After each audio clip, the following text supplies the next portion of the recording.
Hello दोस्तों, नमस्कार। आज के इस वीडियो में हम आपसे डिस्कस करेंगे 2024 नवंबर TET non medical physics section. Okay, तो काफ़ी आसान पेपर था आपके पास आया हुआ। अब देखते हैं हम।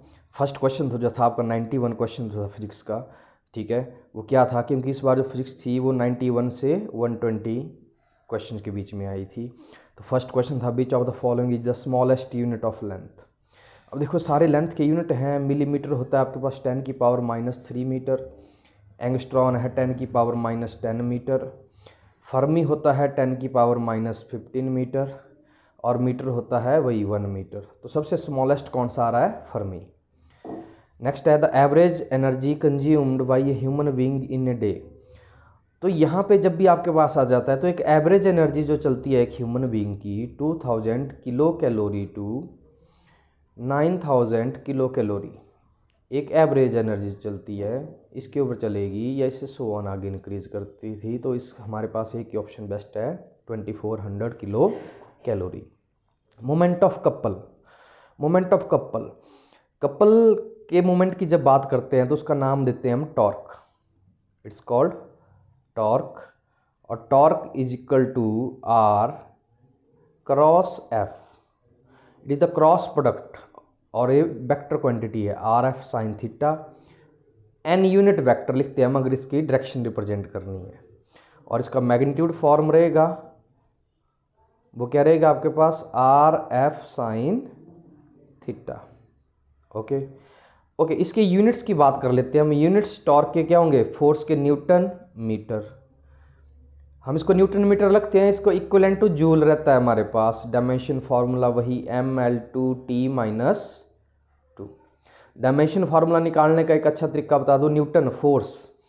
फोर्स रहता है हमारे पास मास इनटू एक्सेलरेशन, तो इसका डायमेंशन आ गया m, एक्सेलरेशन होता है मीटर पर सेकेंड स्क्वायर, और आगे आपके पास डिस्टेंस दिया है, उसका क्या हो जाएगा m0 L1 T0। तो देखो जब टॉर्क का निकालेंगे r क्रॉस f तो इनको मल्टीप्लाई करेंगे तो L कितना आ गया? 2 आ गया, mL2T-2। तो इसका डायरेक्ट आंसर है हमारे पास टॉर्क। ओके, ये क्वेश्चन जो था ये काफ़ी टाइम हमसे पूछा जाता है, इवन आपका नीट जेई इन हर जगह एक ऐसा क्वेश्चन आपको रिपीट हो चुका है। जब भी कोई सर्कुलर पाथ की बात कर रहे हैं हम, ऑर्बिट की बात कर रहे हैं, तो एक भी चीज़ याद रखना आपके पास, हमें पता है कि टोटल एनर्जी टीई मतलब total energy is equal to sum of kinetic energy plus potential energy. This is your kinetic energy and this is your potential energy. ठीक है, तो यहाँ पे क्या चीज़ बोलता है आपके पास, एक चीज़ याद रखना कि इफ़ अगर काइनेटिक एनर्जी मेरे पास E दी है तो पोटेंशियल एनर्जी हमेशा कितनी होगी? -2E, नेगेटिव होती है आपके पास सर्कुलर ऑर्बिट में। और टोटल एनर्जी वही, जब सम करेंगे इसको E प्लस -2E, कितना आ गया? -E। तो इस चीज़ में समझने की बात है कि जो पोटेंशियल एनर्जी का सिंबल होता है वही हमारे पास टोटल एनर्जी का सिंबल होता है। तो ये नेगेटिव है तो ये नेगेटिव, अगर ये पॉजिटिव है तो ये पॉजिटिव। तो यहाँ पे देखेंगे satellite moving in a circular orbit of the earth, total energy E0 दी है, उसकी पोटेंशियल एनर्जी पूछी है आपके पास। तो वैसे तो अगर सैटेलाइट है इन सिस्टमेटिक देखना है तो उसकी पोटेंशियल एनर्जी जो है आपके पास वो नेगेटिव में होती है। ठीक है, लेकिन यहाँ पे जब उसने टोटल एनर्जी को पॉजिटिव ले लिया, E0 लिया है हमारे पास, तो पोटेंशियल एनर्जी के साथ क्या आ जाएगी? टोटल एनर्जी E है, if total energy is E0 तो नेचुरली है पोटेंशियल एनर्जी क्या हो जाएगी? 2 of total energy, that is 2E0। तो आई होप इस क्वेश्चन के ऊपर कंट्रोवर्सी भी हो सकती है। ठीक है, हो सकता है की में C ऑप्शन भी दे दिया जाए या D दे दिया जाए, इन दोनों में से एक ऑप्शन बनेगी। लेकिन अकॉर्डिंग टू द क्वेश्चन अगर हमने चलना है साइन कन्वेंशन के अकॉर्डिंग तो इट्स आंसर इज D। ठीक है, वैसे तो इस क्वेश्चन में क्या रहता है, ए ऑप्शन का भी सेम क्वेश्चन है, आई नहीं आज तक। ठीक है, कि माइनस और प्लस। ठीक है, क्यों? It make a lots of confusion. Okay, our next question is which of the following is used for measuring gauge pressure. तो गॉज प्रेशर को मेजर करने के लिए हम यूज़ करते हैं manometer. Which is an intensive property. Intensive property कौन सी होती है आपके पास? ऐसी property which is independent of mass, independent of mass, that is called intensive. तो देखो वॉल्यूम, मास और वेट सारी डिपेंड कर रही है, सिर्फ रिफ्रैक्टिव इंडेक्स है। रिफ्रैक्टिव इंडेक्स के ऊपर और क्वेश्चन भी आ जाते हैं। It is a unitless, clear है, और किसी भी एक पर्टिकुलर चीज का एक कांस्टेंट वैल्यू होती है, ठीक है। रिफ्रैक्टिव जो है कांस्टेंट होती है, does not change.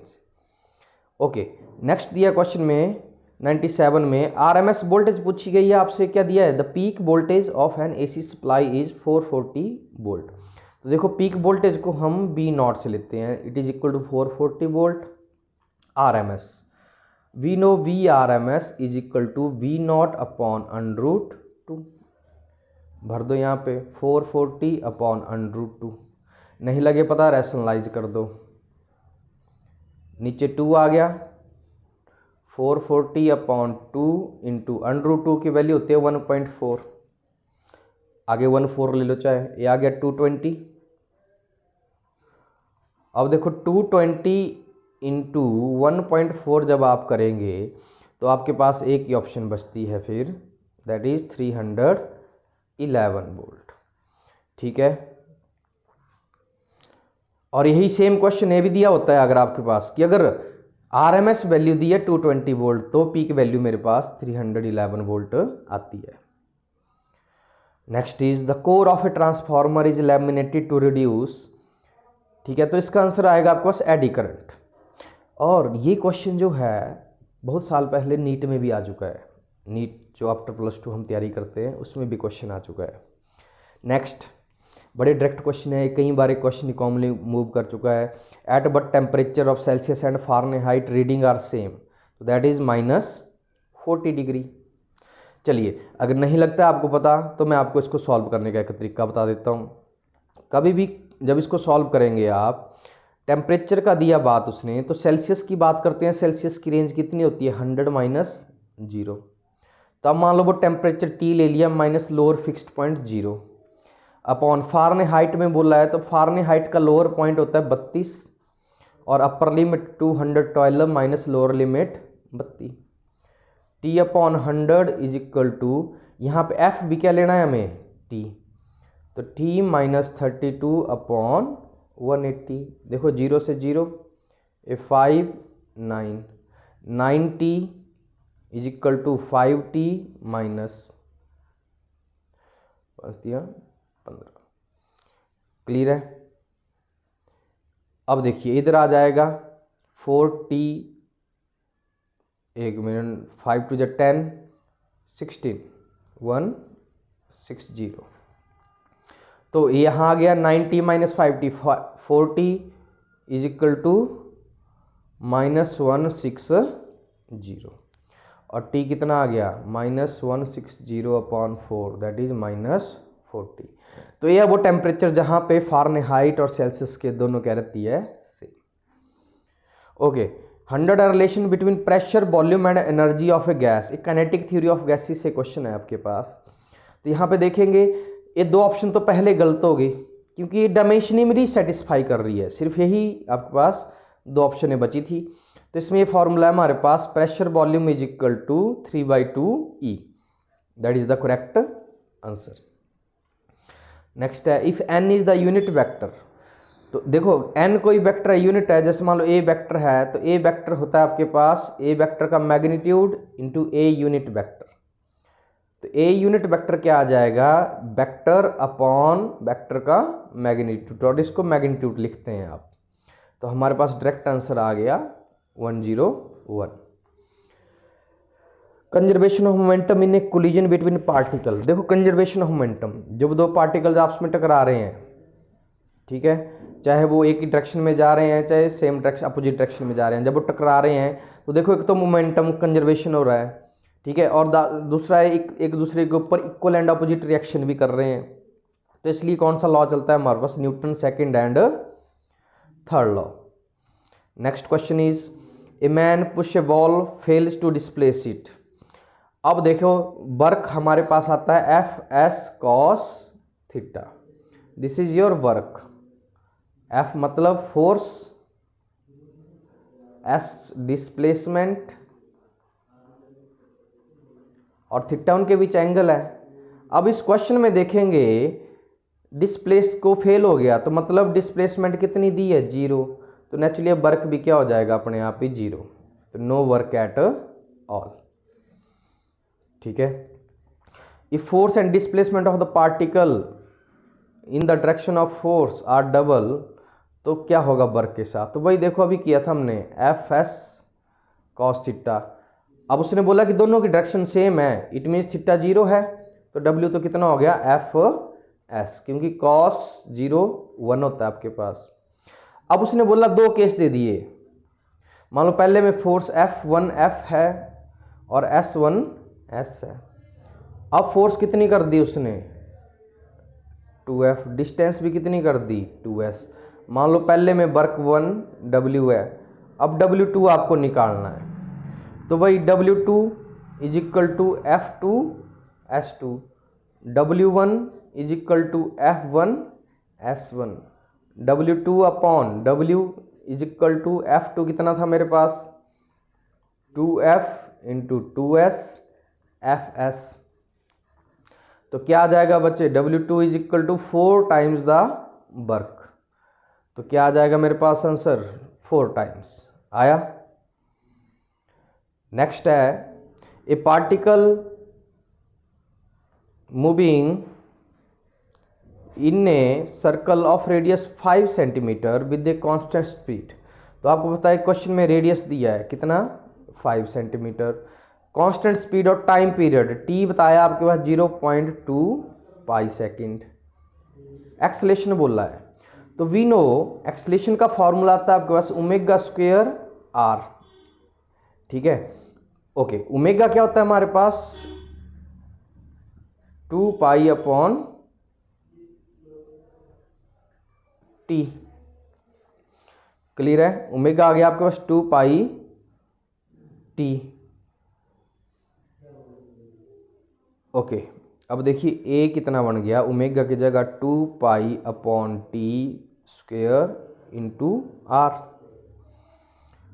That is 4 pi square upon T square into R. Values put कर दो, 4 पाई स्क्वायर, देखो टाइम कितना था मेरे पास 0.2 पाई, तो 0.2 पाई कितनी बार आ जाएगा 2 बार, और आर कितना है 5 centimetre.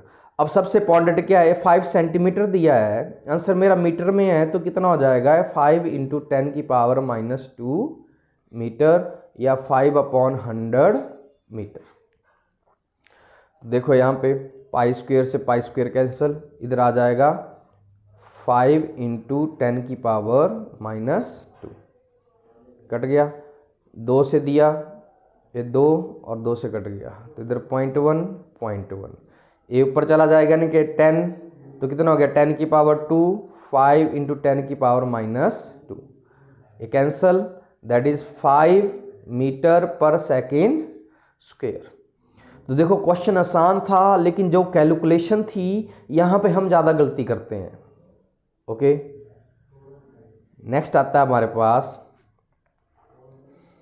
As we go from equator to poles the value of g. देखिए ऐसे बोला आपके पास ये टर्म आती है पोल और ये आता है इक्वेटर, तो इक्वेटर के ऊपर जी ई वो लेस देन होती है जी एट पोल। तो जब इक्वेटर से जा रहे हैं हम किसकी तरफ, पोल की तरफ, तो जी की वैल्यू क्या हो जाएगी इंक्रीजेज, तो आंसर क्या आ जाएगा इंक्रीजेज। यहाँ पे गलती क्या हो जाती है, कई बार हमारे पास जो क्वेश्चन पूछा होता है उसने वैल्यू ऑफ जी की जगह बोल दिया जाएगा वैल्यू ऑफ मास या वैल्यू ऑफ वेट बोल दिया जाएगा। तो देखो वेट और जी सेम कंसेप्ट है, ठीक है, weight W is equal to M G, तो W जो है वो जी के ऊपर डिपेंड कर रहा है, लेकिन अगर मैं मास की बात कर रहा हूं, mass always remain same. Okay, next question is 1 ampere current is equivalent to.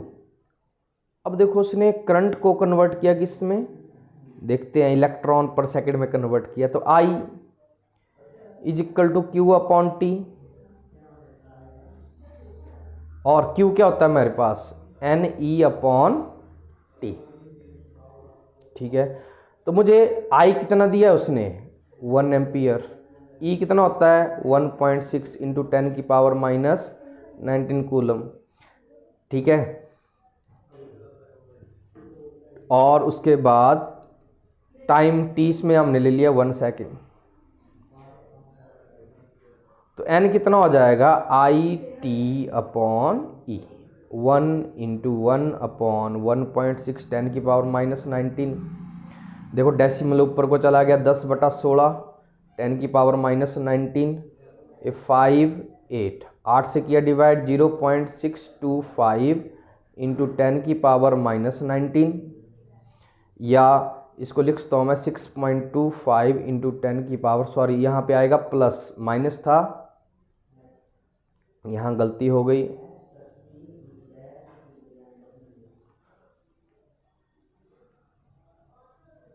इधर था आपके पास 10 की पावर माइनस 19, जो ऊपर चला जाएगा प्लस 19। अब देखो डेसिमल अब यहाँ था, यहाँ से इसको इस साइड लाए तो -1 आ जाएगा, 19 माइनस 1 दैट इज 18। ठीक है जी, तो इसका आंसर क्या आ जाएगा हमारे पास 6.25 इंटू 10 पावर 18। नेक्स्ट आ गया the electrical resistance of a conductor depend upon. तो देखो जो रेजिस्टेंस होता है R, वो आता है आपका रो L upon A। Size of conductor मतलब उसका लेंथ या A, उसके ऊपर डिपेंड कर रहा है। Okay, geometry of the conductor मतलब उसकी रेजिस्टिविटी और चीज़ों के ऊपर डिपेंड कर रहा है, स्ट्रक्चर कैसा है। टेम्परेचर तो डिपेंड करता ही है, आपको तो अगर टेम्परेचर मेरे पास इंक्रीज करेगा तो कंडक्टर का रेजिस्टेंस भी क्या करेगा, increase. Temperature increases, resistance increases, किसके लिए, कंडक्टर के लिए।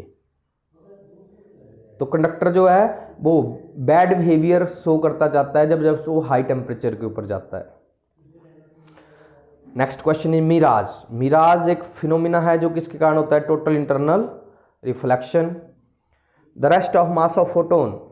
फोटोन के बारे में आपको बता दें, फोटोन एक ऐसा प्राणी है जो एनर्जी पार्टिकल है, इट इज ए न्यूट्रल, कोई चार्ज नहीं होता इसके ऊपर, और इसकी स्पीड जो है क्या होती है 3 इंटू 10 की पावर 8 मीटर पर सेकेंड, स्पीड ऑफ लाइट से ट्रेवल करता है, और इसमें नो फिक्स्ड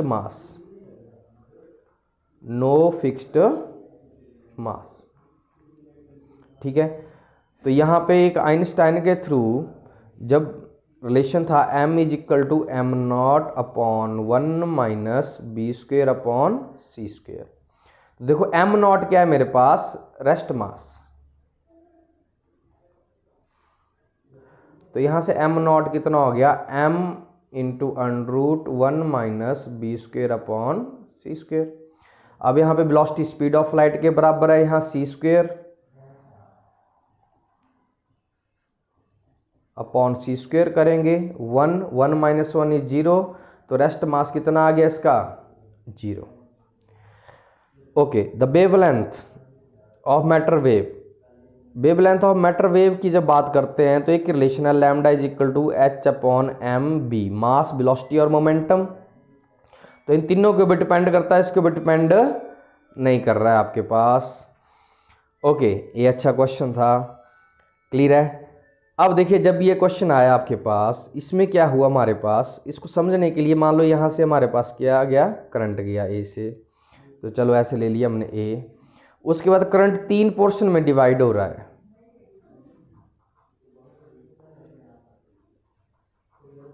है 3 में डिवाइड, और फिर गया B तक, इस तरीके से बन रहा है हमारे पास। तो ये भी R है, R और R। तो देखो ये तीनों तो किस में आ रहे हैं, पैरेलल। तो ये चीज़ याद रखना, जब भी पैरेलल में हमारे पास 3 रेजिस्टेंस इक्वल आ जाएंगे तो इनका आर पैरेलल हो जाएगा सिंपली R/3। ठीक है, नहीं है तो आइडिया से देख लो, 1/RP 1/R plus 1/R plus 1/R, LCM ले लेंगे, R तो ऊपर क्या आ गया 3, तो that is RP is equal to R/3। तो देखो यहां से जो मेरे पास रेजिस्टेंस है इक्वलेंट वो क्या बना, AB AR/3। अब दोनों सीरीज में हैं तो R प्लस R/3, जब एलसीएम ले लेंगे 3R plus R, that is 4R/3। तो मेरा आंसर क्या आ गया 4/3R। क्लियर है।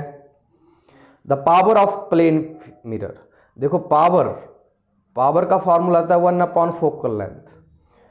फोकल लेंथ, और जब मैं प्लेन मिरर की बात कर रहा हूं उसकी जो फोकल लेंथ है वो इनफाइनाइट होती है, तो उसकी पावर कितनी हो गई 1/∞, दैट इज 0। ये पॉइंट्स भी आप लोगों ने याद रख लेना, 0/1 होता है आपके पास 0, और 1/0 इन्फिनिटी, और 1/∞ is 0। Okay, next question is the reddish appearance of the sun at the sunrise and sunset is due to scattering of light. जो लालगी दिखती है आपके पास वो क्यों कारण हो रही है, स्कैटरिंग ऑफ लाइट।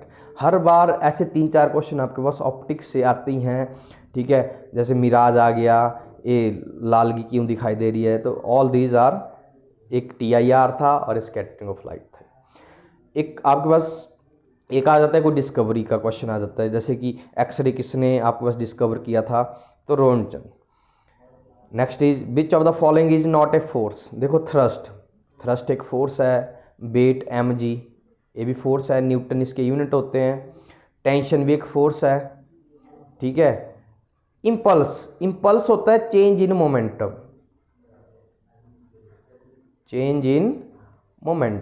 तो ये फोर्स नहीं है हमारे पास।